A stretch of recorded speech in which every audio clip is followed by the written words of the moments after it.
Tell me about yourself. No, really, tell me about yourself. Well, this is an interview question that it will be done in 99.9% of all interviews you will ever have.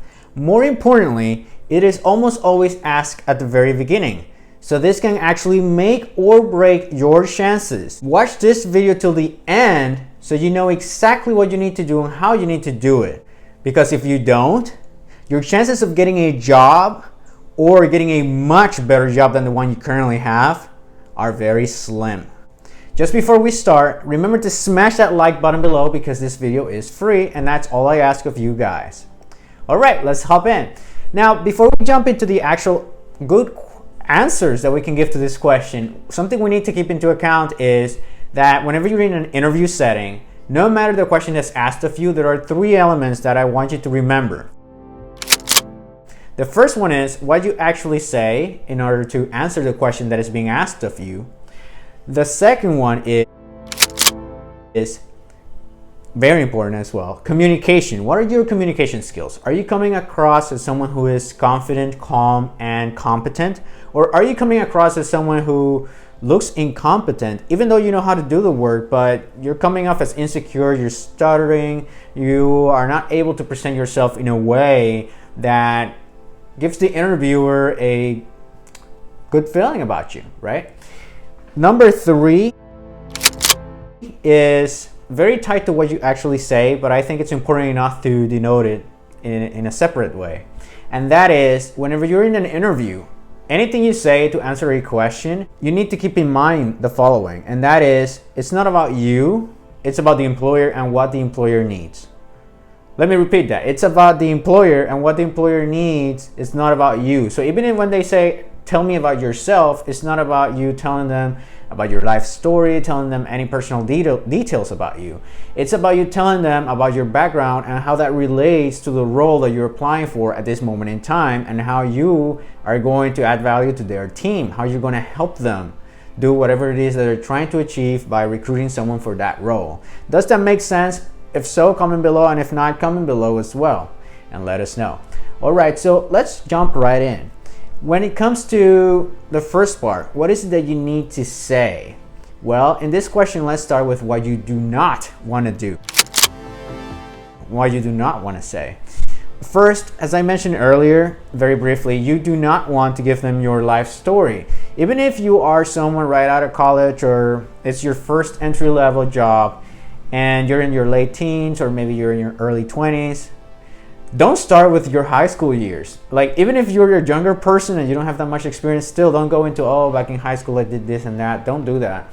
They don't care about your personal details or like how far behind that was. No, talk about experience that's relevant to the role that you're going to get into. That's something that you do, that you want to do. Don't go about it on your personal side. Now, also, what you don't want to do is you don't want to talk for 3, 5, 10 minutes. You want to keep it short. You want to keep it brief. You want to make it a story that's relatable to them and like lets them know why you've made the career choices you've made and how that's taken you to applying for this role and how this role has been useful. But we'll get into that later. So basically, you don't want to go into the personal side of things. You want to make a story when it comes to your academic and your professional achievements and how they relate to the actual role, right? So what are some of the things we must do in order to go deeper onto that side? Well, when you come into that, a good answer when it comes to the text of the answer will be somewhere along the lines of, I've been working for about 5 years at a commercial bank in my country doing cost reduction projects, and during my tenure there as an officer of the cost-cutting initiative, we've managed to cut costs by about 2.7% of the total cost, the total fixed cost of the bank during those 5 years, or something along those lines, right? I'm making the numbers up here, but you get the picture. During that time and during my during my tenure there, I managed to realize that I was considerably more interested in the accounting aspect of things, and I will often spend hours just checking the financials of our client companies as well as the financials of our own bank in order to figure out opportunities for cutting costs and opportunities for efficiencies. And this is something that I greatly enjoy.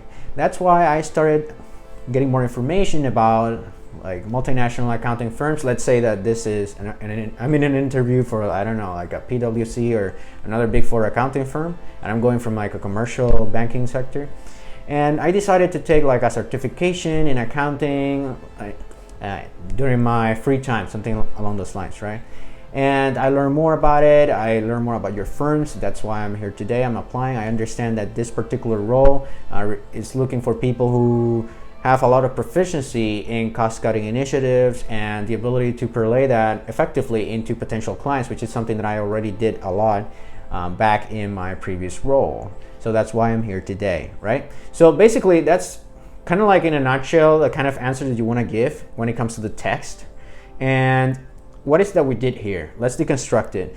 First, what we did was we talked about the most recent, or what we've been doing up to this point, and it was something that wasn't accounting per se necessarily, but it was related to it. And I picked the parts of the job that I was doing that was relatable to jumping into a new accounting role. Not everything you did in that role necessarily parlays into your new position, but what you want to do is you want to pick those the concentration of those activities that actually relate more to the position you're going to go into, or the position that they're looking to fill, something that's going to help them see the value that you can bring into it. And I made it relatable and interesting by making it into a story, by saying, hey, I found this interesting. I decided to even get like more education in that realm, and that was education that was particularly important and in direct interest with the new role. You see what I'm doing here? So basically you're doing all that stuff, and something else that I could have done at the end, which I think really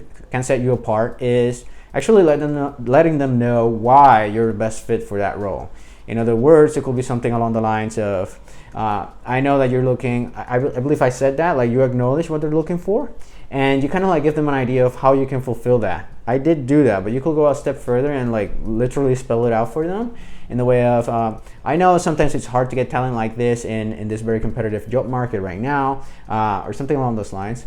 But at this point in my career, I feel like I'm ready to step it up. Like I have like this leadership experience that I've accrued. I'm ready to take it to the next level and jump into a more competitive multinational or something along those lines, right? Something that lets them know like, hey, you are the guy for that position, beyond just saying I am acknowledging what is it that you're looking for. All right, so okay, so that's basically what you need to say. Now let's go a little bit into how you need to say it. Obviously, smiling helps, being enthusiastic helps, keeping eye contact but in moderation, like I'm doing right now. Like I'm not just looking at you like this for the whole 10 minutes of the YouTube video, and I am not doing this either for the whole 10 minutes of the YouTube video. I'm doing like this, and then I'm going like that, and then I'm going like this again, right? That's a more normal ratio. For those of you out there who are number crunchers, I will say something like 60-70% of the time you're looking at them in the eyes, and the other time you're kind of like looking around. But it will come off naturally if you practice it enough. So that gets us to our next point, and that is practice. You need to practice. In order to practice, what you need to do is you need to come up with a story that's about 1 to 2 minutes, at most 2 minutes, I will say, like something short.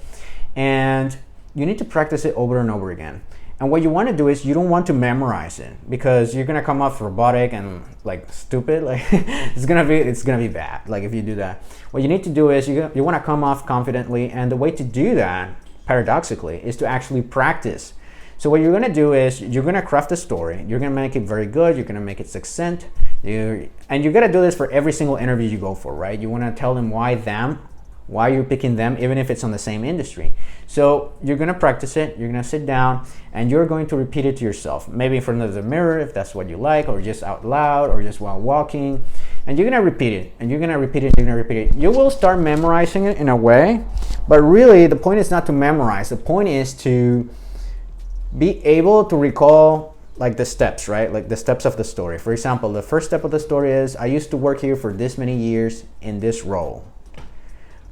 Then you know that the second part of the story is, I used to do this type of work that really relates to you, what you're doing, what you're looking for. And I found that I really enjoyed that part of the work. And I'm looking to move into a position where I can really enjoy what I'm doing, but at the same time, contribute the most I can to that area of interest, right? Something along those lines.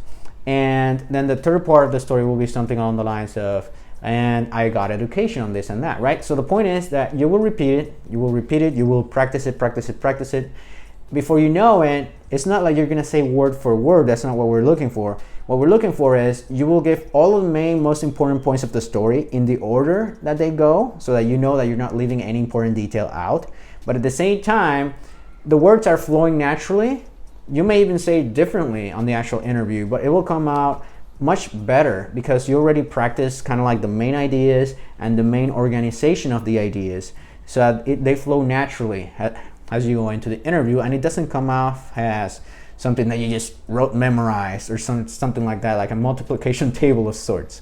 So basically, this is a great opportunity for you to start an interview on the right foot. I will say practice it like crazy. Again, you need to have that story that tells them what is your relatable experience and education. I will focus on those two things because they are the ones that are most professional-esque, more professional related. You could potentially also give them like a little bit about your personality in terms of maybe like a nonprofit thing you've done or something in the social sector, but I will keep it very brief and only to kind of like spice things up in the sense of, oh, I see that this person is a little bit more round and more how do they call them, like you're not just like a work freak, even though they want you to be a work freak, but at the same time, if you come off as someone who's interesting and has their own preferences, that's going to take you a step further. But I wouldn't go there if you are inexperienced with this method that we've just gone through. Just practice that, and that's going to take you farther into the conversation, into the interview, at least until the second question in the interview, which we will keep covering in this channel. So if you haven't done so already, remember to smash that like button. Remember to subscribe to this channel and hit the notification bell so you know whenever a new video comes out. We publish daily, and we're covering a lot of these interview subjects as well as subjects on how to get the perfect job for yourself, or how to potentially know if you yourself are the kind of person who should be starting a business instead. We cover all those things when it comes to your work life and your satisfaction in this channel. So with that said, I'll see you next.